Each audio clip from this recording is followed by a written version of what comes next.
تو لیکن پھر رفتہ رفتہ کیا ہوا، جب آپ کے پاس معرفت آئی اس نے آپ کا کام آسان کر دیا، لیکن آپ جب اس عمل کو زبردستی انجام دے رہے تھے یہ چیز بھی آپ کی ہیلپ کر رہی تھی.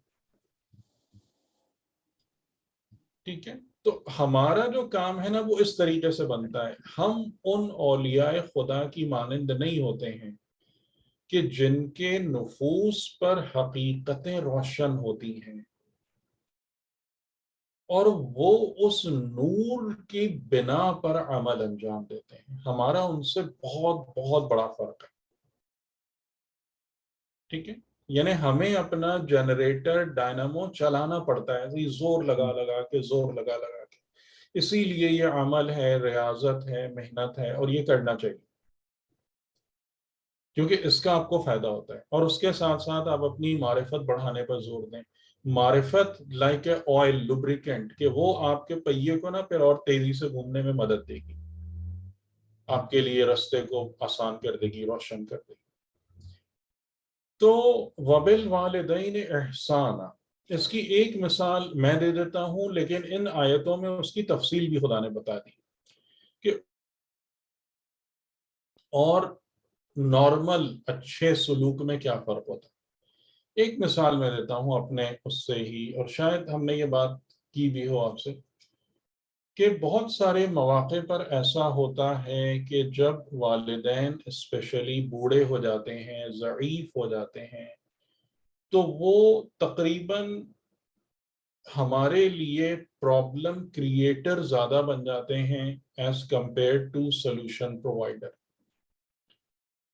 یعنی کہیں وہ چیزیں گرا دیں گے، کہیں کچھ میس اپ کر دیں گے، کبھی کوئی بات، کیونکہ ظاہر ہے کہ وہ بیچارے بات کریں گے، مشورہ دیں گے اپنے تجربے کے مطابق.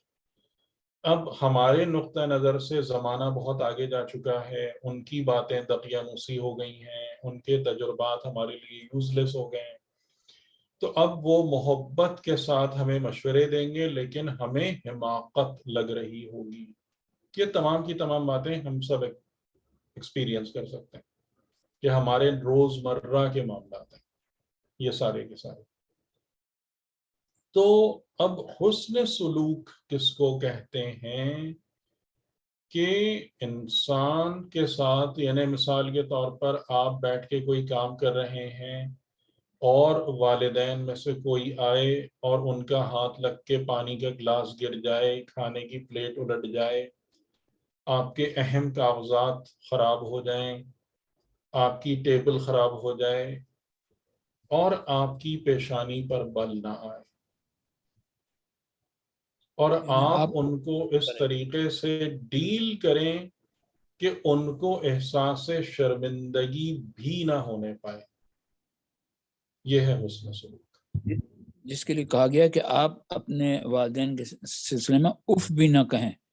حسن سلوک، یہ حسن سلوک جو ہے نہیں، اس میں ایک اور بات بھی میں آپ کو یہ مثال دے رہا ہوں کہ یعنی اف کہیں کی بات نہیں ہے، مطلب یہ کہ انہیں آپ اس طریقے سے ڈیل کریں. کیونکہ ہوگا کیا، اور یہ میں خود دیکھ چکا ہوں اپنے بڑوں میں، خود ایون اپنے پیرنٹس میں، کہ وہ بہت شرمندہ ہو جاتے ہیں جب وہ ان سے کوئی بھی میس اپ ہوتا ہے نا، وہ بیچارے اب عذر دینا شروع ہو جاتے ہیں. اب آپ کا جو وہ ہے بات وہ یہ ہے کہ ان سے آپ اس احساس شرمندگی کو بھی مٹا دیں کہ نہیں، آپ سے کچھ نہیں ہوا ہے، کوئی مسئلہ نہیں ہے، کوئی پرابلم ہی نہیں ہے، کچھ ہوا ہی نہیں ہے، آپ پریشان کیوں ہو رہے ہیں. اری بات سمجھ میں، یہ حسن ہے. ورنہ یہ کہ نارملی غصے والی نظر سے دیکھا، کچھ نہ کہا، ٹھیک ہے، لیکن غصے والی نظر سے دیکھا، تھوڑا تنتناتے ہوئے اٹھ گئے، وہ کر لیا، اس قسم کے رویے، تو کیا ہوا، ان کے دل میں شرمندگی کا احساس تو بیٹھ گیا نا. انہوں نے تو اپنے آپ کو ایک گھٹیا سمجھ لیا کہ میرے لیے وہ ہوتا ہے. نہیں، یہ حسن نہیں ہے، اس کا نام حسن نہیں ہے. تو سمجھ رہے ہیں حسن کس کو کہتے ہیں، حسن سلوک کیا ہوتا ہے اس مثال کے ذریعے سے. بالکل ٹھیک، بالکل کافی کلیئر حسن سلوک کا ہے. جی، تو یہ ہے وبالوالدین احسانا.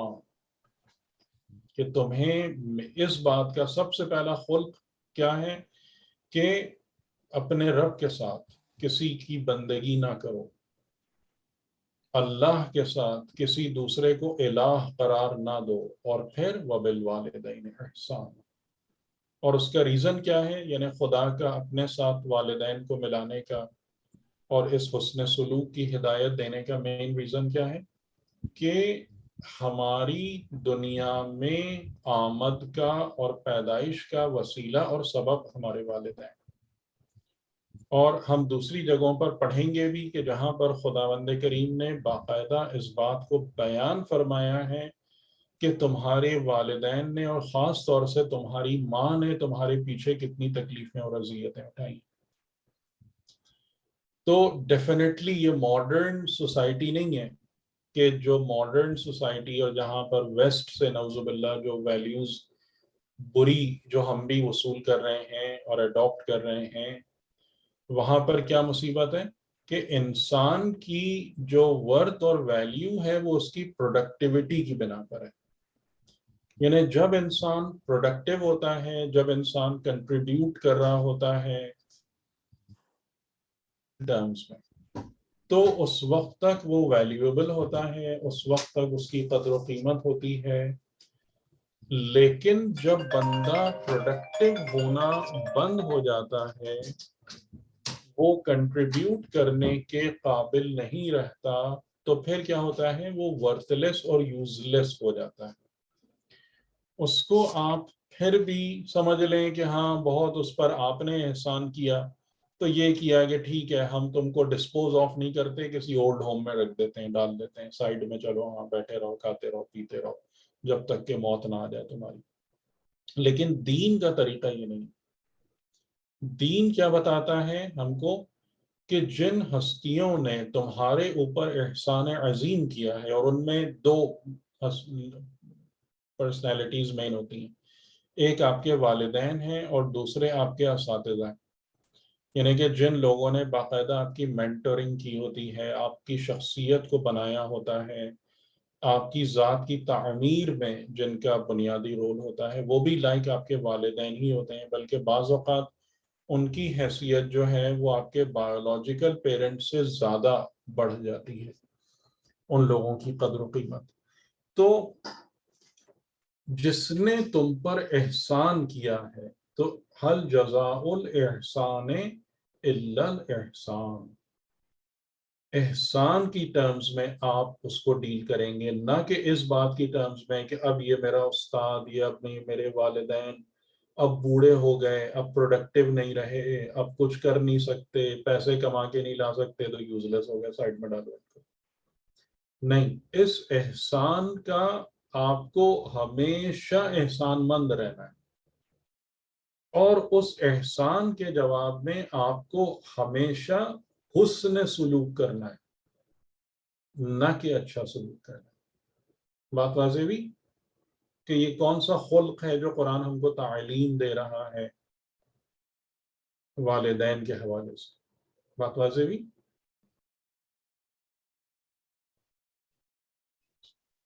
جی سر، واضح ہو گئی۔ جی سر، کلیئر ہو رہی ہے۔ تو میں آج گفتگو یہاں پہ روکتا ہوں، انشاءاللہ اس کے بعد پھر اس کو آگے لے کے چلیں گے۔ آپ لوگ اگر اس میں کوئی بات پوچھنا چاہتے ہیں تو بسم اللہ۔ اچھا، مجھے کچھ پوچھنا تھا، جی وہ یہ کہ یہ اس آیت میں جہاں قضا استعمال ہوا ہے، تو قضا بعض اوقات یہ بھی کہا جاتا ہے نا کہ کچھ عمل ایسے ہیں جس کے ذریعے سے قضا یعنی کہ آپ کی عمر بھی بڑھ سکتی ہے، اور بعض عمل ایسے ہیں جس سے کم ہو سکتی ہے۔ اس کو ایکسپلین کر دیں کہ یہ کس قسم کی قضا ہے؟ نہیں، کس قسم نہیں، قضا کا مطلب ہوتا ہے ایک حتمی فیصلہ، حتمی فیصلہ، یعنی ایک ایسا سیٹ اپ یا ایک ایسا ڈیسیشن جس میں کسی قسم کی بھی آلٹریشن یا ماڈیفیکیشن کی گنجائش نہیں ہوتی، اس کو کہتے ہیں قضا۔ ہاں، لیکن ہمیں کہا جاتا ہے نا کہ آپ اگر یہ عمل کرتے ہیں، نہیں، وہ تو آپ ایک وہ میٹافر یوز کر رہے ہیں، یعنی کہ کیونکہ موت کا حکم قضائی ہے تو آپ موت کو ایکویٹ کر رہے ہیں قضا سے۔ ہاں، موت کو قضا سے ایکویٹ کر رہا ہوں، اسی تو وجہ وہ سے کہ غلط بعض ہے نا۔ وہ غلط. موت تو کنفرم ہے, ٹائم کی آگے پیچھے ہو جاتا ہے. نہیں, میرے کہنے کا مطلب یہ ہے کہ آپ جو وہ بات کہہ رہے ہیں نا قضا, تو قضا نہ کہیے, وہاں موت کہیے. ہاں تو موت کا ٹائم کے لیے جو ہے نا وہ جو ایکچوئل ٹائم دیا گیا وہ تو ٹھیک بظاہر نظر آتا ہے, لیکن پھر یہ کیوں کہا جاتا ہے کہ کچھ آپ کے عمل ایسے ہیں جو آپ کی عمر کو بڑھا دیتے ہیں, کچھ عمل ایسے ہیں جو آپ کی عمر کو کم کر دیتے ہیں؟ جی, اس لیے کہ جو خدا کے جو سسٹمز ہیں وہ دو قسم کے سسٹمز ہیں, ایک مقدرات ہیں اور ایک قضا ہے. جو مقدرات ہیں ان میں محض و اثبات پاسبل ہے, وہاں پر بندے کے لیے گنجائش ہے کہ اس کی اعمال کی بنا پر یا آپ کی چوائسز کی بنا پر اس میں تبدیلی واقع ہو سکتی ہے, اور اسی وجہ سے ہم بااختیار ہیں, ورنہ ہم کمپلیٹلی مجبور ہوتے. لیکن جو قضا والا نظام ہے اس میں یہ چیزیں پاسبل نہیں. یعنی یہ ممکن ہے کہ آپ اگر صحت کے اصولوں کا خیال رکھیں گے, اچھی غذا کھائیں گے, صاف ہوا میں سانس لیں گے, آپ کی عمر بڑھے گی, ٹھیک ہے, یہ ایک تقدیر ہے. اگر اس کا الٹا کریں گے عمر کم, لیکن اس کا مطلب یہ نہیں ہے کہ موت ہی نہیں آئے گی, کیونکہ موت قضا ہے, موت قضا ہے. یعنی تم کچھ بھی کر لو, قضا اس طرح سے فکس ہے کہ اس کی ایک ڈیٹ بھی فکس ہے, ٹائم بھی فکس ہے. یہ علم خدا میں ہوگا یا اس لوح میں یقیناً ہوگا, کیونکہ علم خدا میں یہ بات اپنی جگہ پر موجود ہے کہ کون سا انسان اپنے اختیار سے کس وقت کیا کرے گا اور اس کا کیا نتیجہ برآمد ہوگا. ٹھیک ہے, یعنی کہ جو ٹائم کی جب آپ بات کرتے ہیں نا, تو ٹائم ہم لوگوں کی نظر میں تو ٹائم گھنٹہ اور دن ہے. صحیح ہے, ضروری نہیں کہ خدا کا ٹائم یہی ہو, یا خدا کے لیے جو چیزیں ہیں وہ ایسی ہی ہیں. یعنی جیسے میں مثال کے طور پر آپ سے ایک بات کہوں کہ میں اگر آپ کو تحفے میں ایک گھڑی دوں بہت قیمتی, اور میں آپ سے یہ بات کہوں کہ جب تک آپ چاہیں گے, ایک مثال کے طور پر, ابھی اس کو قدر و قضا سے نہ ملائیے گا, کہ جب تک آپ چاہیں گے یہ آپ کی خدمت کرتی رہے گی, یہ چیز آپ کے لیے کارآمد رہے گی. اب آپ کو سمجھ میں نہیں آئے گا کہ یہ مطلب کیا ہوا اس بات کا. آپ چاہیں گے بھئی یہ چیز بنی ہے, اس کا ایک لائف ہوتی ہے, ہر چیز کی, ہر کمپوننٹ کی لائف کے فلاں فلاں, آپ اس ٹرمز میں بات سوچ رہے ہیں. لیکن کیا ہے کہ آپ ایک بہترین قسم کی واچ ہے, اس کو جا کے پانی میں ڈال دیں, تیل میں ڈال دیں, گرا دیں, ہتھوڑی مار دیں, ایک دن میں ختم ہو جائے گی. ٹھیک, آپ اس کو حفاظت سے رکھیں, اس کو صحیح سے اس کی دیکھ بھال کریں, 20 سال چلے گی.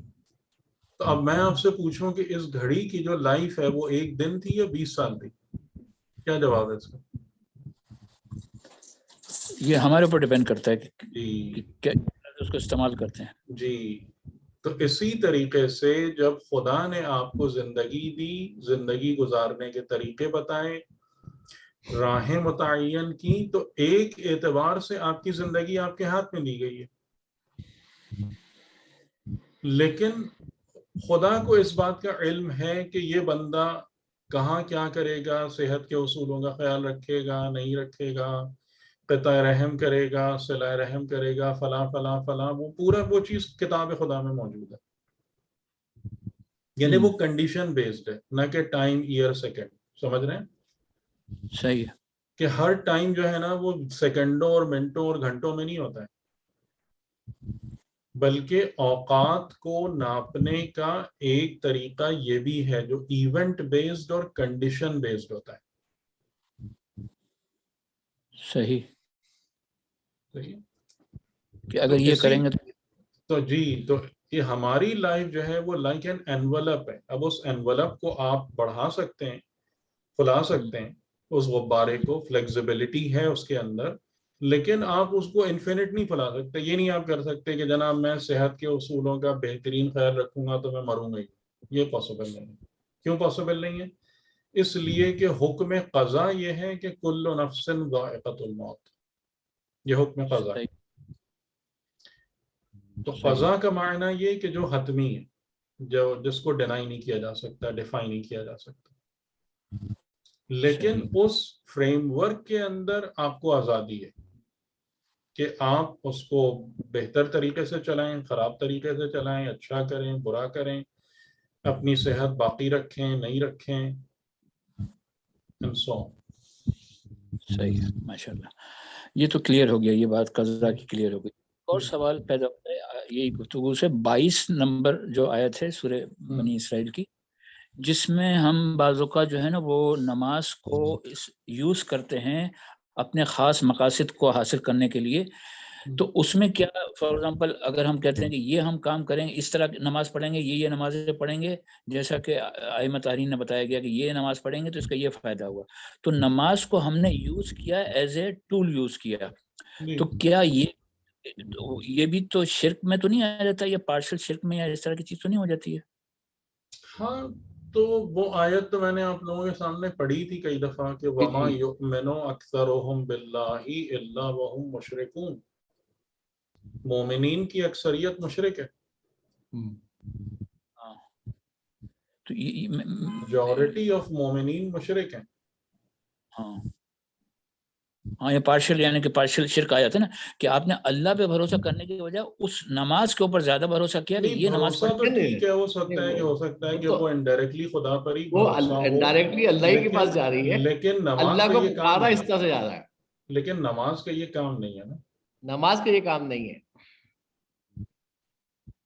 تو وہ چیزیں اپنی جگہ موجود ہیں کہ یعنی مطلب کیا ہے کہ آپ 2 رکعت نماز پڑھیں، 2 رکعت نماز پڑھ کر آپ اپنی حاجت کو بیان کریں، لیکن اب یہ کہ آپ کا ایمان یہ ہے کہ آپ کی نماز کی وجہ سے یہ مسئلہ حل ہو رہا ہے، یا یہ کہ خدا ہے جو آپ کے مسئلے کو حل کر رہا ہے، یہ ہے وہی شرک اور توحید کا فرق۔ کیونکہ نماز کے ذریعے سے آپ خدا سے بات کر رہے ہیں، اس لیے کہ نماز خدا کو محبوب ہے، تو جب آپ اپنی حاجت لے کر جاتے ہیں کسی کے پاس تو اس کے محبوب چینل سے جاتے ہیں، صحیح ہے، ٹھیک ہے۔ یا اسی طریقے سے جب آپ اہل بیت علیہ السلام کو وسیلہ بنا رہے ہیں تو کیونکہ اہل بیت خدا کو محبوب ہیں، تو آپ خدا کی بارگاہ میں جب اپنی حاجت پیش کر رہے ہیں تو محبوبیت کے رستے سے پیش کر رہے ہیں۔ لیکن اگر کوئی یہ سمجھ رہا ہے کہ یہ جو چیز جسے میں نے وسیلے کے طور پر اختیار کیا ہے یہی سارا کچھ میرا کام کر رہا ہے، تو وہاں گڑبڑ ہو رہی ہے۔ صحیح، کہ جو اصل توحید ہے وہ توحید یہی ہے نا کہ یہ تو ٹھیک ہے کہ خدا نے کہا کہ اگر میرے پاس آنا ہے، اور یہ ایک اصول بھی ہے دنیا میں بھی کہ آپ اگر کسی کی بھی خدمت میں حاضر ہوتے ہیں تو وہ شکل، صورت، طریقے، انداز اپناتے ہیں جو اس کو اچھے لگتے ہیں۔ صحیح، تو ہم خدا کی بارگاہ میں بھی جائیں گے تو انہی باتوں کو مد نظر رکھ کے جائیں گے، صحیح، لیکن اس کا مطلب یہ تھوڑی ہے کہ جو وسیلہ ہے اس پر ہی ہم کہہ دیں کہ سب کچھ یہی ہو رہا ہے، یہ چیز ہی ہو رہا ہے، یہی کر رہے ہیں، تو وہ پھر وہاں پر پرابلم کریٹ ہونا شروع ہو جاتی ہے۔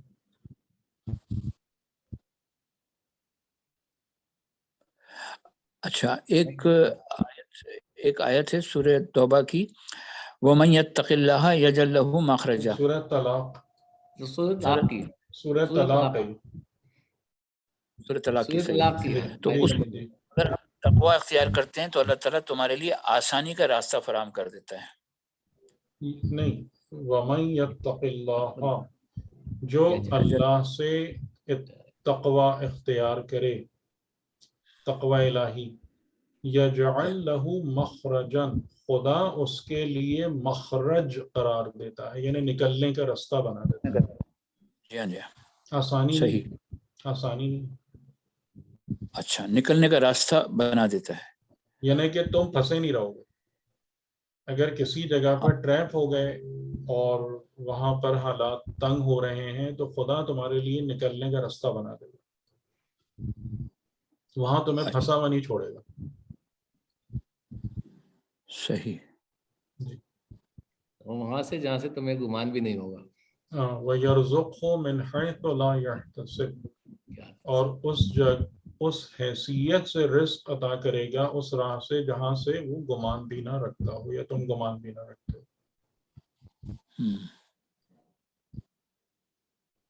یعنی بعض دفعہ آپ کا دشمن آپ کا سپورٹر بن کے نکال دے گا. ہاں بہت ظاہر ہے، کیونکہ جو ایک بات ہے کہ بہت اچھا جملہ ہے کہ قلوب خدا کے ہاتھ میں. ٹھیک ہے، یہ بڑا بہت بہترین وہ ہے کہ اصل انسان جو ہے، اب آپ سمجھ رہے ہیں نا کہ انسانوں کے تمام چیزیں ان کے خلق پہ ڈیپینڈ کرتی ہیں نا. جی. اور خلق وہی قلوب ہے. قلوب خدا کے ہاتھ میں، جس کو جیسے دل چاہے موڑ دے. یعنی کہ جیسے حضرت موسیٰ علیہ السلام کو فرعون سے بچانے کا اللہ تعالیٰ نے بہت ہی سمپل فارمولا اپلائی کیا تھا، جو قرآن کریم میں موجود ہے. وَأَلْقَيْتَ عَلَيْكَ مَحَبَّةً مِّنِّي، کہ جب تم فرعون کے پاس اور ان کے سامنے گئے تو وہ جو ہر بنی اسرائیل کے بچے کو قتل کر رہے تھے، لڑکے کو، ہم نے طرف سے محبت کو القاء کر دیا. یعنی کیا مطلب ہوا اس کا؟ کہ جو بھی موسیٰ کو دیکھتا تھا اس کے لیے اپنے قلب میں محبت کو محسوس کرتا تھا. چلو قصہ ختم. اب وہ مار نہیں ختم ہو سکتا. گیا ہی نہیں، قصہ ختم ہو گیا نہیں ہو قصہ گیا. ختم ہو گیا.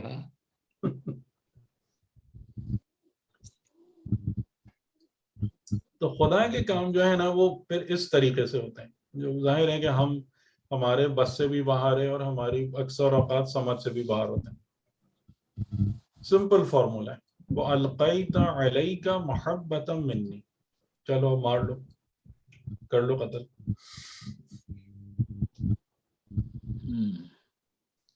یہ تو اللہ جس کو چاہے جو توفیق دے دے، جو کرنا چاہے کروا دے. ٹھیک ہے، تو اسی لیے جو ہے کہ اگر ذلت و رسوائی سے بچنا ہے تو اس کے ساتھ کسی کو الہ نہ قرار دو، اس کی بندگی کے ساتھ کسی اور کو شریک نہ کرو.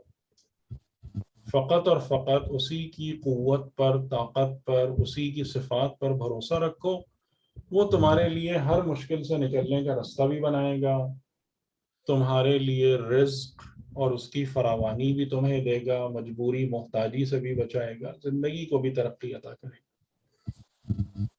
یعنی جیسے امام صادق علیہ السلام کا جملہ ہے نا کہ اپنے امور کو مدبر الامور کے حوالے کر دو.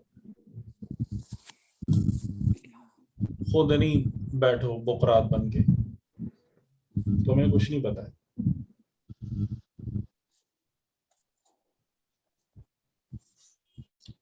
ٹھیک ٹھیک. جی ماشاءاللہ. چلیں اجازت. بہت بہت شکریہ سر. بہت ساری چیزیں کھلنے شروع ہو گئی ہیں، سمجھ آنی شروع ہو گئی ہے. جزاک خدا اللہ. حافظ. خدا حافظ. اللہ حافظ.